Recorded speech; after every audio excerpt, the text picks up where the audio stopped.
So retracing steps, we went from Merida to Campeche. Didn't do too much in Campeche. Funny enough, just like Aaron and I hadn't done too much in Campeche. But what we did do was head up to the Fuerte de San Jose. Now, if you remember from the Campeche episode, you've got your Zona Centro, so your old walled town. And then on the left side of that, a few kilometres out of town, you've got the Fuerte de San Miguel, which is the one that Aaron and I went to. And then on the right-hand side, you've got the Fuerte de San Jose. So we decided to go this time to the Fuerte de San Jose. Very pleasant, very nice place, thoroughly enjoyable. We only spent the one night in Campeche purely because it felt like there wasn't a ridiculous amount to see and do. Plus, we were heading down into the Biosfera de Calakmul. The Fuerte was good, the Fuerte was very nice. And the bus journey from Campeche down to the tiny town of Xpujil was also quite interesting. We ended up in a town called Escaquega, I think it was. Ended up down there. Some beautiful sights near the various rivers, or that might have been Champaton that we stayed in, where there's a gorgeous panorama of, again, the evil pelicans on one side, the river on the other side, and then, of course, you've got the Gulf of Mexico that you're looking into as well. Escasega, really a place in the middle of nowhere, but we had to stop there to let a few passengers off. We got off in Xpujil. We booked a hostel there for 3 nights, thinking that we knew that we would go to the Calakmul site on a guided tour one of the days, and hoping that there'd be a bit of, a few other things to do. We just about made it out alive. Really, I mean, you're talking a tiny, tiny place in the arse end of nowhere. Probably famed for being at the head of, a nice crossroads. Right, you go to Chetumal. Left, you end up in Ciudad de Carmen. North, you can head up to, eventually you get to Merida. Then in the south, you could take the road straight down into the Calakmul biosphere and possibly head into Belize and or Guatemala. But I think the road stops in a place called Yucatan. Anyway, not a lot going on in Xpujil, apart from the massive, massive meat sandwiches that we had. Absolutely delightful. Options were at a premium. We took one day to visit the various Zona archaeological sites on the road. So we went to the one in Xpujil, not too far away, of course, from the town centre. Also went to ones in Chicana and also Pecan. In a nutshell, that involved getting one of the very few buses a day up to Chicana, walking from Chicana to Pecan, which is about 1 kilometre. And then from Pecan, we then got a taxi back into Xpujil itself. We booked up to go to Calakmul. Calakmul is a site that is, surprise, surprise, right in the middle of the Reserva de la Biosfera Calakmul. It's a very famous site. It's on par with Tikal in terms of its building style and in terms of its importance within the Maya world. To get there from Xpujil, it is a day trip. It's a few hours by taxi. You head off down the main road. You then go down a few other roads. You enter into the main part of the reserve itself before ending up at the site. So it's a few hours there each way by taxi. We went with a guy that was running a tour guide that was in Xpujil, and much to our amazement, and again, bear in mind this is not a widely visited place at Calakmul as well as Xpujil. We thought there'd be a minibus set, a minibus load of us going. Turns out there wasn't. It was only just myself, Lorena, and the tour guide. So it was a brilliant day.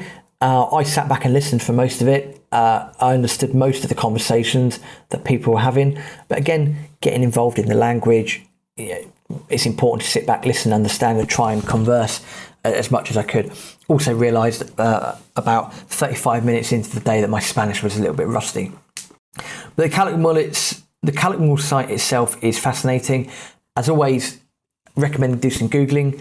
Google it, see what's going on, and that'll give you a much better picture of the site than I can describe. But there were 2 things that we noted in the day. First off, rather than going straight to the site, we stopped in a part of the reserve which was famed for Jaguars, in American Jaguars. It was a site famed for Jaguars. And the tour guide, we went for about an hour and a half trek around to try and spot a jaguar.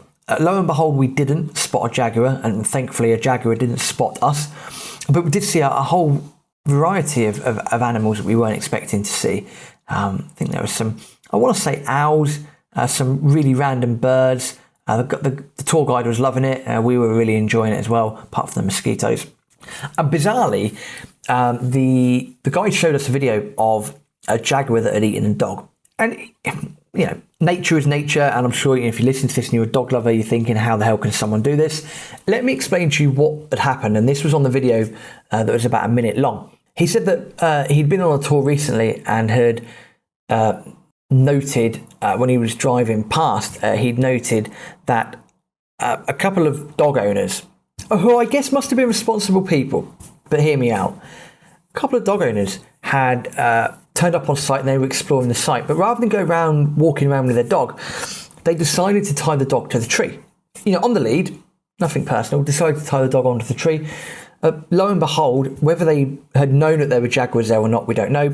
But this video was pretty much the jaguar devouring the dog that really had no chance because it was tied to a tree. It's a bit of a sad thing to see, but again, at the same time, I just couldn't believe the stupidity of people as well. If you're dealing with an area that's got jaguars, don't leave anything to chance. And if you're going to go there with pets, give them a chance. Fucking hell. It's just absolutely insane that someone would do that. But the guy had a video of it happening, which was fascinating.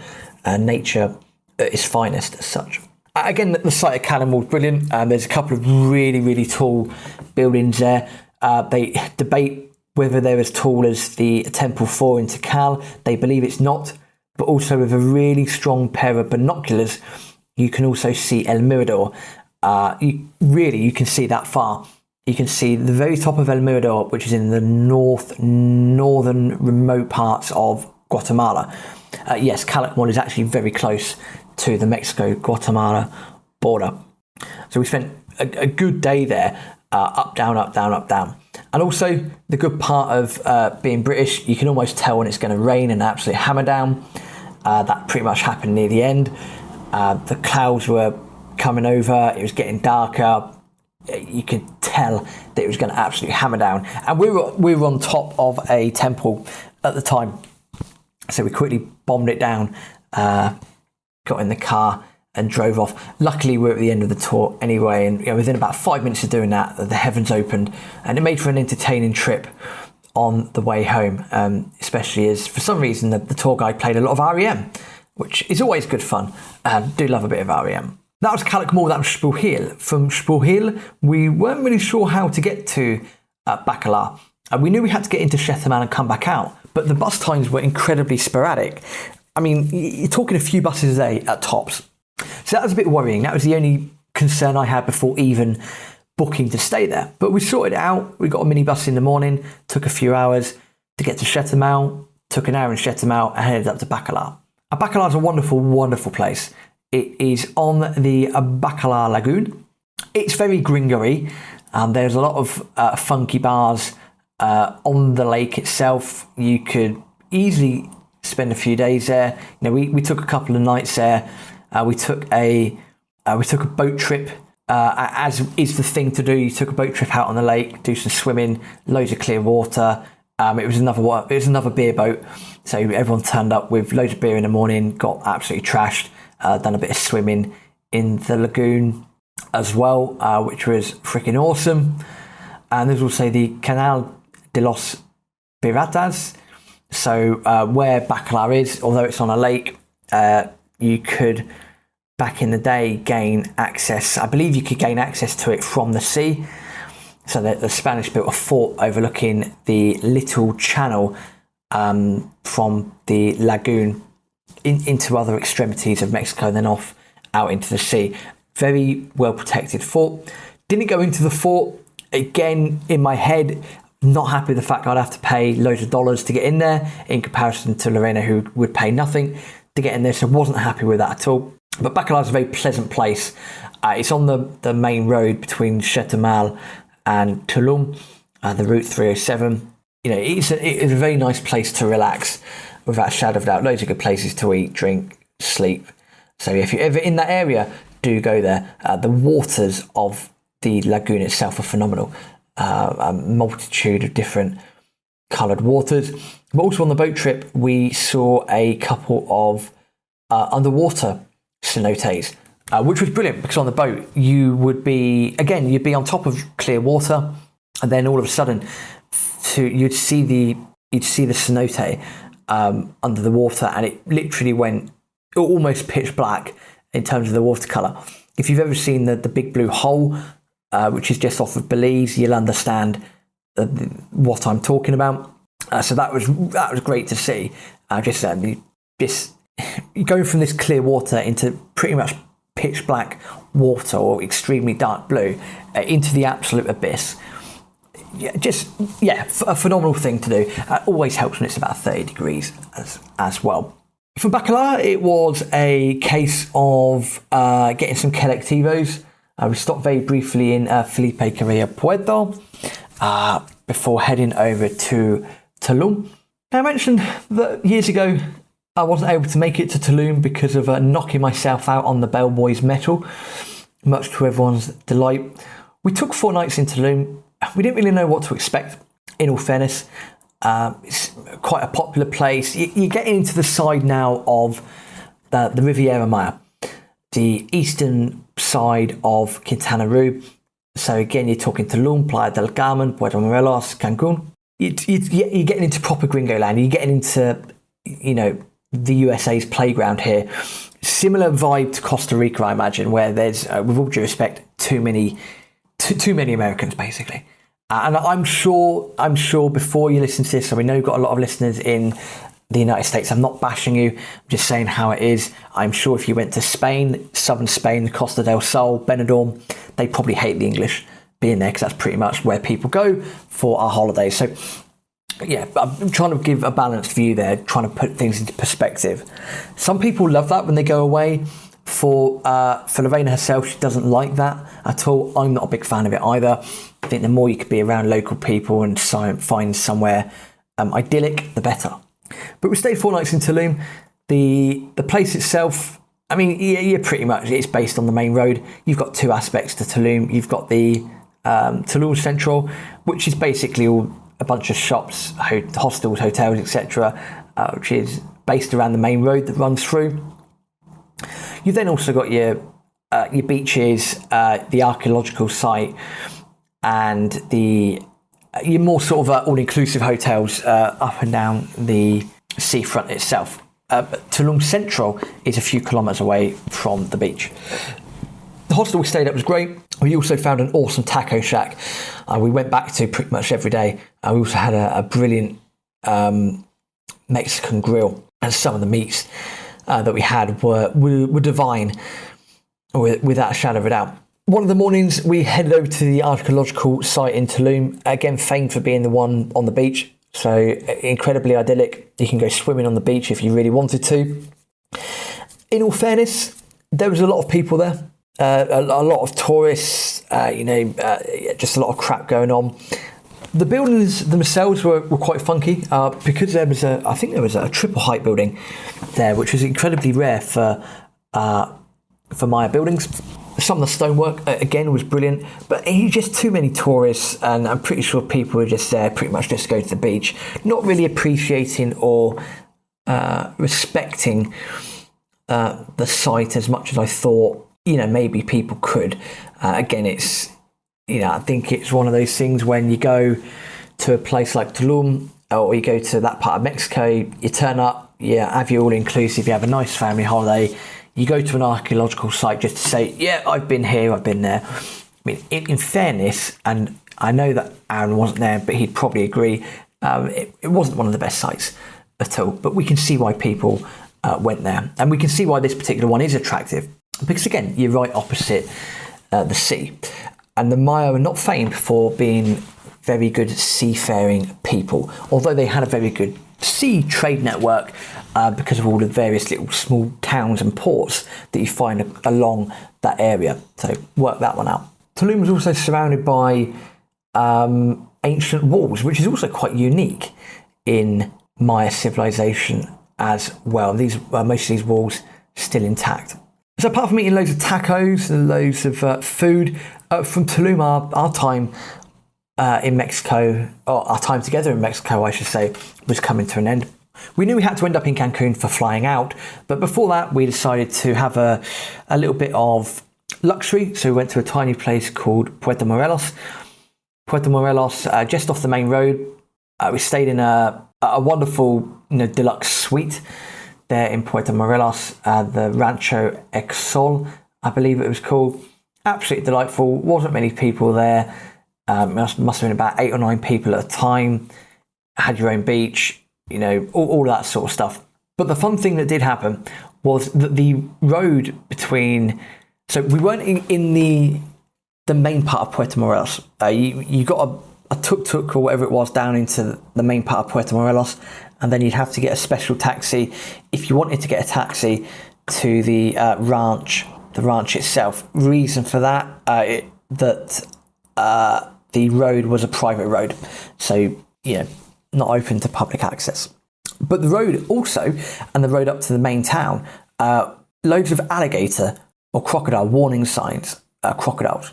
And stupidly, day one, when we arrived, we checked in, we then headed up to Cancun. The reason we headed up to Cancun was I was trying to find AD. Yep, that AD, we still talk to each other, trying to find him some beers. He was after some very particular Mexican beers, so we went on a supermarket trip around Cancun to try and find these beers. Never found them, which was upsetting. But on our way back, we decided to go shopping. Done some shopping, got into Puerto Morelos, and we were being charged about $6 or $7 to get a cab ride, which must have been about, maybe 2 kilometers. I thought that was a complete rip-off, not happy with that at all. So we decided to walk, and we decided to brave the road at night with the alligators. The crocodiles. Now, thankfully, we didn't see any crocodiles, but within about 15 meters of going past the barrier, we did see I can't remember if it was a dog, cat, or whatever it might. There was a dead animal, basically, and it looked like it had been attacked quite recently by a crocodile. So we were shitting ourselves a little bit for the couple of kilometers down to the Rancho Sacol. You've probably never seen us move so fast in our lives. Thankfully, we lived to fight another day. We didn't come across any crocodiles. But again, heeding my own advice, next time I'm going to get a cab. It's probably a bit safer. I'm going to guess that a car will come out on top against a crocodile. In Puerto Morelos, we didn't do too much. I walked up and down the beach. The beach extends for quite a few kilometers, so we took a few extensive walks. Ended up watching I think I remember the League Cup final was happening between Aston Villa and Man City. And again, because of the time difference, I asked permission to watch the football. I'm learning these things now in life. I asked permission to watch the football, and it was followed up by El Clasico, Real Madrid-Barcelona. So spent the day watching a bit of football, relaxing on the beach, walking up and down, going to recommended places to eat. Hired a few bicycles from the hotel, cycled up and down, bits and bobs like that. And that was Mexico. That was Mexico 2020. Again, at the time of recording, as I mentioned to people before, we've got many plans to look to start a life over in Mexico. So it involves moving, of course. I don't know how that's going to pan out, but that's the idea. Just can't get enough of that country, can't get enough of that area. It really, truly is a wonderful area. I have to point out, because I did forget talking about it, that also when in Tulum, we did take a day trip up to Coba, the Laguna Coba, the ruins at Coba. Lovely afternoon out that was too, and I also saw crocodiles there. There were a few crocodiles poking their eyes out of the water in the Laguna Coba. So again, another great site of ruins there, and that was a very easy trip there from Tulum. And that was Mexico. That was that part of Mexico. It took Lorena a lot by surprise. She said that she was taken aback by how relaxed it was. But I guess, when you're in and around Mexico City a lot of the time, that's understandable. It's like if you've ever lived in the southeast of the UK or lived in London, the minute you get out of London, anything is automatically less hectic. She also was surprised how hot it was, which again wasn't a comment I was expecting to hear. But even she reported how hot and humid it was. Said it didn't surprise her that most people didn't do much because of the heat. Again, understandable given the fact that Mexico City is pretty much based on an old lake, very high up as well, a few thousand meters above sea level, whereas most of Yucatan is not. All I can say is if you ever get the chance to go to Mexico, do go.